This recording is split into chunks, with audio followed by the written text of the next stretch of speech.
नमस्कार, आप देख रहे हैं राष्ट्रीय मानवाधिकार न्यूज़। दोस्तों, जब एक लड़की की किसी लड़के से शादी होती है तो वो एक पत्नी के तौर पर अपने पति से सभी हक चाहती है।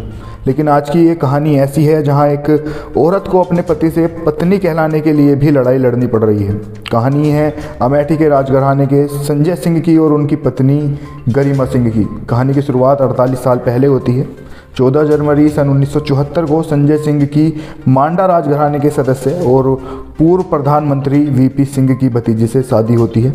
21 साल सब कुछ ठीक ठाक चलता है, लेकिन 1989 में सारी बात बिगड़ जाती है और गरिमा को संजय का घर छोड़कर जाना पड़ता है।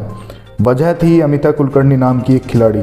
असल में संजय को नेशनल बैडमिंटन चैंपियन रही अमिता कुलकर्णी से प्यार हो जाता है और प्यार इतना बढ़ जाता है कि संजय ने अपनी पहली पत्नी से अलग होना ही ठीक समझा और साल 1995 में तलाक की पेशकश भी कर दी। लेकिन आगे बढ़ने से पहले हमें अमिता और संजय के मिलने की दिलचस्प कहानी को भी जरूर जान लेना चाहिए। अमिता ने national badminton player Syed Mohammad से प्यार किया और घर वालों के विरोध करने के बावजूद भी उन्होंने सैयद से शादी कर ली।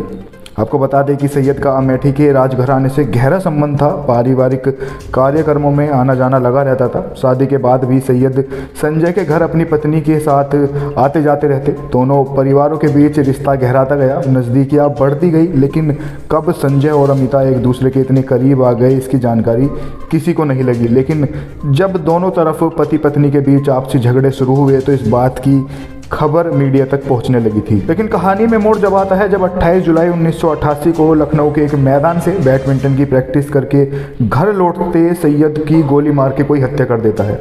हत्या का आरोप सीधा सीधा संजय सिंह और सैयद की पत्नी अमिता पर जाता है। दोनों पर आईपीसी की धारा 120B के तहत केस दर्ज होता है। मामले की जाँच सीबीआई को सौंप दी जाती है। तब गरिमा सिंह संजय के साथ थी। केस के शुरुआती दिनों में वो अपने रिश्ते और संजय को मुसीबत से निकालने में लगी रही, लेकिन सन 1989 की शुरुआत में ही वो अपने अमेठी का घर छोड़ अपने घर चली गई। अब साल 1993 में संजय और अमिता सैयद के मर्डर केस से बरी हो गए थे, क्योंकि सीबीआई उनके खिलाफ कोई भी सबूत नहीं ढूंढ पाई थी। बरी होने के 2 साल बाद यानी कि 1995 में संजय ने गरिमा को तलाक दे दिया और अमिता से शादी कर ली। लेकिन गरिमा तलाक को फर्जी बताते हुए अदालत पहुंच गई और कहा कि संजय ने तलाक के लिए किसी दूसरी औरत को कोर्ट में खड़ा कर दिया और उसी के दस्तखत वहां पर करा लिए। उन्होंने किसी भी तलाक के कागजों पर कोई दस्तखत नहीं किए हैं। मामला सुप्रीम कोर्ट तक गया।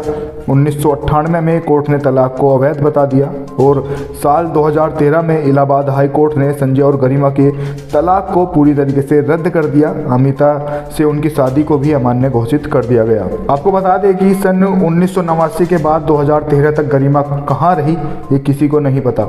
लेकिन 2013 में जैसे ही कोर्ट ने संजय और अमिता की शादी को अमान्य घोषित किया, गरिमा वापस महल में लौट आई और हक से अपने बच्चों के साथ 100 कमरों वाले भूपति भवन के 2 कमरों में रहने लगी। साल 2014 से गरिमा ने अपने बेटे अनंत और बेटियों महिमा और श्रेया के हक की लड़ाई लड़ना शुरू कर दिया। सबसे पहले उन्होंने स्थानीय लोगों का समर्थन जुटाया और खुद को असली रानी घोषित करा दिया। आपको बता दें कि ट्विटर अकाउंट पर उन्होंने अपना नाम रानी गरिमा सिंह लिखा है। उन्होंने ये ऐलान कर दिया कि अमिता सिंह को भूपति महल में कभी अंदर नहीं घुसने देंगी। इसके साथ ही गरिमा के बेटे अनंत ने अमिता पर समर्थकों से मारपीट करने और जान से मारने की धमकी का केस दर्ज भी कराया है। आपको बता दें कि राजा संजय सिंह पहले से ही राजनीति में काफ़ी एक्टिव थे। वो कांग्रेस पार्टी में रहते हुए विधायक, सांसद, मंत्री रह चुके थे। उनकी दूसरी पत्नी अमिता भी 2002 से 2012 तक अमेठी में 2 बार कांग्रेस विधायक और मंत्री रह चुकी थी। इसलिए बराबरी की टक्कर देने के लिए गरिमा ने भी राजनीति के इस मैदान में छलांग लगा दी। 2017 में अमिता को कांग्रेस ने फिर से टिकट दिया, लेकिन भाजपा ने माहौल को भांपते हुए गरिमा को अपनी तरफ से टिकट देकर मैदान में उतारा और भाजपा का यह दाव बिल्कुल सही बैठा। गरिमा चुनाव जीत गई और विधायक बन गई। उनका बेटा भी क्षेत्र में एक्टिव हो गया। लेकिन संजय भी राजनीति के पुराने खिलाड़ी हैं।